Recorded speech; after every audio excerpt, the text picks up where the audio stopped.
Before we get to today's content, we'd like to thank CCW Safe, for sponsoring this video. If you carry concealed, God forbid you ever have to use, your weapon for self-defense or the defense of someone else, there's going to be a second fight, guys. There's going to be a post-incident process, and CCW Safe has this down to a science. They will handpick your legal team, and if necessary, they'll send out a professional to do an independent investigation on your behalf, which, depending on the circumstances, might be a critical factor in your defense. So check them out in the description below. We'd also, like to take this opportunity to let you know that we are going to be opening up the War Room once again. Yes. If you guys aren't familiar with the War Room, it is a private community that we have that gives you direct access to the SMEs and some content that we are going to be, putting out on normal social media channels for various reasons. So if you're interested in a more in-depth look at Tactical Hyve and, what we did in our last jobs versus, what we're teaching currently in our classes, go ahead and check that out in the description below as well. All right. All right, let's get to it.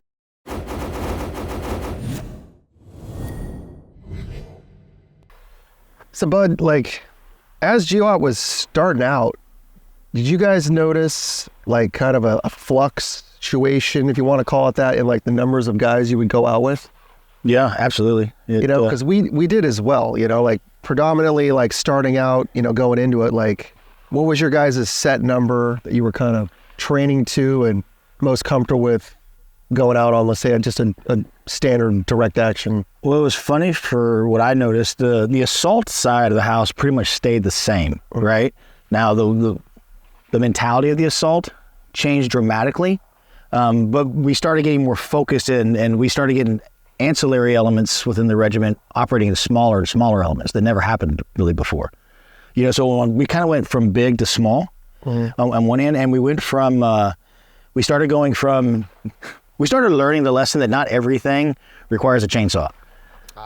It should, but it just doesn't. I feel you. Which, is kind of gets us started on the topic, for today's video, which is that task order, that mission structure. On the blue side, the SEAL side, as this new modern warfare, what it became, started, we were rolling around with 16-man platoons. Wow. And yeah, it's the Navy, and we don't know what a hell a platoon is, but, platoon was just the word for the element. And obviously an E7 and an O3 being in charge of it, they kind of had to call it that. Yeah. But, we evolved to higher numbers. Sure. Because trying to get yourself in and out of red space to conduct a DA with 16 guys, man, it just doesn't work. Challenging. Yeah, that's challenging. There's a lot of shit to do. And not many people to do it. Yeah. Wow. Yeah, we did get stagnant. We would often, and well, even today, for the most part, an assault element is, running mid-40s, for us. And that's, a battle enhanced, element with all your enablers and stuff, attached to that. But so cutting that down to 16 would be quite the challenge. Yeah, we, I think on the blue side, we learned very quick that, trying to get yourself in and out with 16 guys just wasn't going to work. We were providing our own mobility assets. The Navy couldn't wrap their head around the fact that they had this special warfare combat crewmen that were designated for the attack boats. Yeah. They couldn't, these guys have driver's license, let's just have them do mobility. That wasn't quite a thing yet, if it even still is, if it even is. But, that 16 guys for us, they called it a platoon, but it was just a big squad. And then our 8-man squads were just reinforced fire teams. Okay. So we had, the 16 guys, and then you break it up into 2 elements of 8 that could mutually support, in a base and maneuver situation. Mm-hmm. But past that, as time progressed and we evolved, you started to see elements even smaller than that. But on the regiment side, how'd you guys break up 45 guys was your platoon, right? So that's an O2?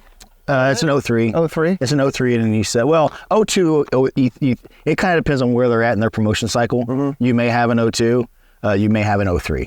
A lot of guys will come in as an O2 and promote to O3 and then leave. So it's kind of in between there. Yeah. Your platoon sergeants are E7s? E7s. All right. Yeah. And then your squad breakdown, like how'd you? Yeah, so we run 3 assault squads, very similar. Like, so you have your 2 assault elements, your 2 squads, very similar to us. We have 3 of them, and you have basically a 9-man squad. You have a squad leader in charge of 2 teams, an Alpha and a Bravo team, and in that team each team's going to have a belt fed, which is usually a SAW or Mark 46, a grenadier. So he's a rifleman, but his principal duty position is grenadier. And then a rifleman, and then that team leader. So you have 3 of those, 1st, 2nd, and 3rd squads. And then you have a weapon squad. And of course, that comes with all the fun stuff. Yeah, all the fun stuff. Now, here's where we use our weapon squad a little differently than a lot of people. It depends on the mission set, right? So a half, which is a helicopter assault force for you guys out there in TV land. If we're doing that, obviously we're bringing our weapon squad guys with us, right? Because they want to get in the fun too. But if we're going via ground, our weapon squad guys are our mobility guys. Okay. And that works well. Our squads were mirror images of each other. So point men carried whatever they wanted, kind of did whatever they wanted. They're kind of like that like kind of broody musician type with the guitar out. The poncho is a weird guy. And then you'd have, and this is just a traditional kind of old school going into GWOT before things really started to molt and melt into what it is now. You had that patrol leader. I carry whatever he wanted. Then you'd have your comms guy. I did that job. You're generally a grenadier. Automatic weapons. You had 2 7.62 machine guns, shorty, M60s, and then the Mark 48s, and each 8-man element, 2 of them. Okay. And you could have up to 2 saws, or for us, the 46s is all we had. So you can have 4 belt guns in an 8-man squad. Yeah. So we kind of just tried to do, more with less guys by just carrying more stuff, and everything was individual. And then from there, guys just kind of picked and choose what they wanted. Starting off, if you're not a comm guy, if you're not a medic, you're going to carry machine guns. And that's what you signed up for, and that was a lot of fun. But we didn't really have that weapons platoon capability. Everything was just, ultra light. We started evolving actually before GWOT too. Like we used to have our snipers assigned to the platoons early. This is pre-GWOT. And we used to have our AT section, our anti-tank section, also kind of half-ass assigned to the platoons. And that was a problem. That's why they changed it, because they were, again, half-ass. So you're doing platoon training, but you need to do your specialty training too. And then, the specialty training seemed to always take it on the chopping block. So they broke those guys out, and they created their own elements within each company. Now has their own. Well, then they had their own sniper sections. They had their own AT sections, and then from there, it just continued to morph into their own platoons assigned under HHC, the headquarters company, and they get tasked out to us. Okay. Yeah. So our snipers would just mix in with the platoons, and if there was a capability need for it, guys would just grab sniper rifles. Now, typically, is our snipers, they train with you so much because they're through your entire evolution for training, right? And then they deploy with you, so they're essentially basically part of your platoon. You don't realize, they're really assigned to a different company, but they're yours. Yeah, they're your guys. They're your people. They're your people. It seems like everyone in SOF does it that way, except us. Everybody in SOF has their normal main unit, and then the sniper recce capability comes and attaches for whatever prolonged period of time as needed. But in the teams, the snipers are just SEALs in platoons. Yeah. That just are snipers when they need to be. We don't have full-time recce guys. They do a dev, but that's, a little bit different. But the guys, they do everything that the normal guys do, and then when it's time to be a sniper, they just grab their stuff and off we go. Yeah. Hope I got my dope. As GWOT progressed, obviously in lessons learned, right? And being on that wheel of change, right? Regiment has grown so much to everything went to companies. So it used to be like the RRD, the Regimental Reconnaissance Detachment, is now its own company. And where they sit in the tier standings are all starting to change too. We have regiment has its own MI battalion now, or I think maybe a battalion. I don't know. I have to look. They had an MIC and changed to a company. I think it went to a battalion now. I have to double check that. Don't quote me, but I'm pretty sure it's the new task order for the regiment. Yeah. MI. Military intelligence. Ah, okay. Yeah, for all the Nerds. I dig them, man. They handle all our targeting. Yeah, no, they're great. Yeah, I love them. Really valuable. They're still nerds. Oh, yeah. Well, that's okay. And canine guys too. Regiment has its own canine program, which was a huge change. Standing that up. Yeah, our dog guys, we had designated kennel dog handlers, and then sometimes the teams would pull guys, send them get a dog, and bring it back to the team. Yeah. So a little bit of a gray area there. And then when did you guys start running like individual comms, like every single guy? We really started probably late 90s. And then again, it was just like the cheap little ICOM, and we went through a whole evolution of, well, hey, these are great until it rains, or these are great, but the batteries only last 30 minutes. So there was a learning curve there. But we started everybody individual comms at the squad level. Late 90s. All righty. Yeah, I can only assume it happened around the same time on my side.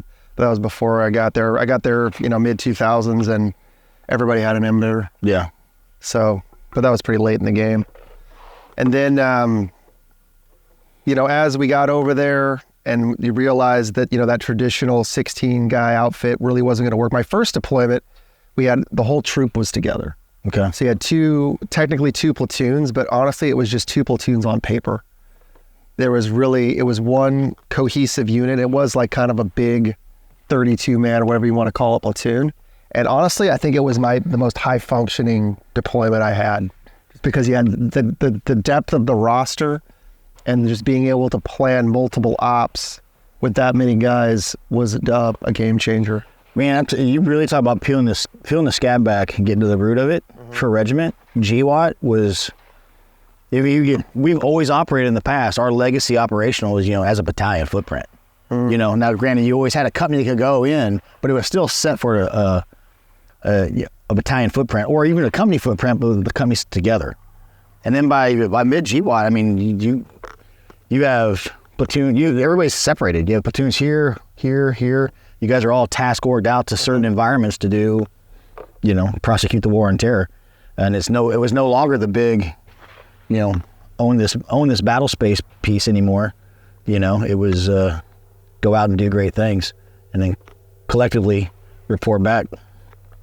Yeah, some teams, just depending on the year you were there, where you were, they would break up into smaller groups and own more kind of fob real estate. And that was handy because it gave you a lily pad to land on, refit, stage, wait around. Because let's face it, a lot of waiting around. Yeah.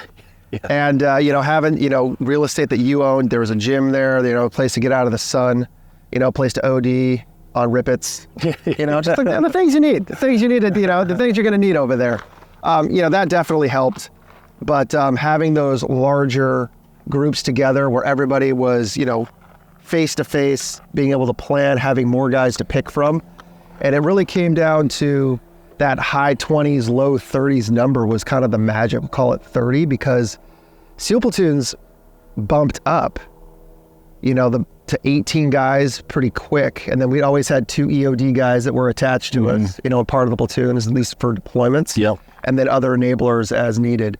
But being able to have, 20-ish shooters under one E7, one lieutenant, definitely was a game changer. And then I didn't experience this as much, but there were times where a platoon could be like mid-20s. Yeah. 20. Now you're running 3 squads of 8, which is kind of what we talked about, that 2-squad model earlier. They were adding a whole other squad. And that was more for, I think, more Afghan type stuff. They just needed more guys, because you're out there in the wilderness without vehicles. And then did you see your 45-man platoons kind of shrinking? We didn't really see them so much on the assault side of the house, right? So if it's still an assault, it's still an assault. And it stays pretty much in that window, right? What we did see was, the need for intel collection and the different methods of doing that led to, the stand-up of each battalion having their own recce elements, and then those recce elements now obviously are operating in much smaller numbers. And they obviously are going recce, sneaky, peeky type shit, right? That's always been at the regimental level. And then they finally have this capacity and the capability at the battalion. So that was some big learning curve, not just on how to operate in that smaller space, in that, that low vis space, right? But how to really utilize them. There was on both sides, I think there were some issues. One with leadership, senior leadership, like, hey, like, we're not used to sending these smaller numbers out of guys. The risk to force that we're accepting by sending them out to collect this intel, is it worth it? So in some cases, they weren't maybe properly utilized. And then in some cases, they were overutilized. Like, hey, like, we're still a very small element. Like, we can't do all the things you want us to do. You still think of us like we're a Ranger platoon, and we're actually a recce element. So there were some learning curves, I think, on both sides of the house on how to operate in that low vis clandestine area, and then how to utilize them. I know. Cool. Our low vis, whatever you want to call it, is built in to our kind of standard package. Honestly, on a battle space deployment, there's very little of it at my level. I generally was just there to assist, drive, be a bodyguard, kind of like underpaid GRS. Okay. GRS is, you can go, Vigilance League goes in pretty in depth on that stuff if you want to. And there's also a movie called 13 Hours in Benghazi you can check out that kind of dives into that realm. But we provide our own security, our own route planning, that kind of stuff, facilitating that stuff because you can only blend in so well. Yeah. And then the true, like, super cool guys are out there in full garb, practically speaking the language, smoking the local cigarettes. Like, that was pretty cool to see. I at least got to see that. Didn't participate in it firsthand, but yeah, doing the same stuff, just in different ways, but it all came down to numbers and really seeing the evolution change between getting into a specific battle space, specific theater, and meeting those requirements and just being able to shift, bodies. Yeah, we took some lessons from the NSW side of the house at the same time frame. When you guys were going through your change in structure and kind of focus, we took some learning lessons from you guys also. The rabbit, for example, like, silent breach was not a thing for us in a couple of it's kind of weird. Every deployment kind of like has its own little flavor to it, right? And silent breach just wasn't something we were down with. And then we pretty much got told, hey, this needs to happen. And we took a lot of lessons learned from the NSW side of the house. The rabbit, I love the rabbit, by the way. It was good. It really challenged a lot of our preconceived notions of how we operate and why we operate, and that professional development of, hey, here's another skill set in your toolbox on how to prosecute this target. How'd you guys run the rabbit? For all our silent breach stuff, the breacher would obviously assess, and then it's two pumps on the exterior door, and usually one on the interior door, and you're in. Yeah. And the rabbit's just kind of a mechanical, silent-ish method of entry that doesn't involve, a shotgun or a bomb. Yeah, for you guys who have never seen one, think about the Jaws of Life. Yeah, but Jaws of Life kind of an opera, and it's small. It's man-portable. It's just a hydraulic tool. Yeah, fun to carry. Rest assured. Take my word for it. Right on, man. But yeah, it's just interesting. Everybody goes through those evolutions, and, every battle space is different. Every deployment can be different. You come back to the same area or almost the same area, and things have changed. The enemy gets a vote, they're evolving, and you got to evolve right there with them. And it's cool, because on paper, leading up to, sustained combat operations, we had our task orgs, our organization, and we had our primary kind of secondary mission sets, and we were geared directly towards those. You guys were heavier, louder, more deliberate, we're taking ground and we don't care who knows it. And then on the blue side, it was much smaller numbers. Everything was built around stealth, concealment, soft until you're hard, surprise, and then immediate reinforcement. Yeah. We're like a fleet asset. So you'll go in, get a foothold, and if anything comes, the fleet will be there. Yeah. Be it the Marine Corps or the ships or the aircraft or whatever it is. The radio is your biggest gun. Well, that's pretty universal, but I think on our side, it was, submachine gun 150 rounds of 9mm and a radio. Yeah. So definitely two different ways of doing it versus the full regalia, pushing 50 guys with every type of weapon system known to man. Yeah. And that changed. I mean, not that changed. That stayed the same, but what did change is how we're using them. We went from everything's a direct action, we're gonna go through the whole breach process, to, hey man, we're gonna maybe reduce the risk to force, and we're gonna do a call out here. We're gonna find, fix, and finish. Pull you out and do it from that perspective instead of pushing across the objective. All that's lessons learned. Some hard lessons learned, actually. Cool, man. Well, thanks for being here. I love geeking out on this stuff. I hope you guys are getting something out of it. But, two different units, two different mission sets, two different histories, but we all kind of came together in the whatever you want to call it, in places like Iraq and Afghanistan, where we were really covering down on the same missions. Yeah. Same target packages, the same types of enemy, the same challenges. And it was cool to see how we both evolved to becoming pretty much mirror images of each other in a lot of ways. Yeah. The gear, the numbers, and the tactics. Mm-hmm. It was pretty cool. Yeah. It's really cross-pollination of tactics. Yeah. The true joint nature of American SOF really kind of took hold in the 2000s, and it was awesome to be a part of it. Yeah, it was. Absolutely. Yeah. Anyway, guys, well, thanks for being here. Thanks, guys. This is Dorr and Dave. Catch you next time. Out.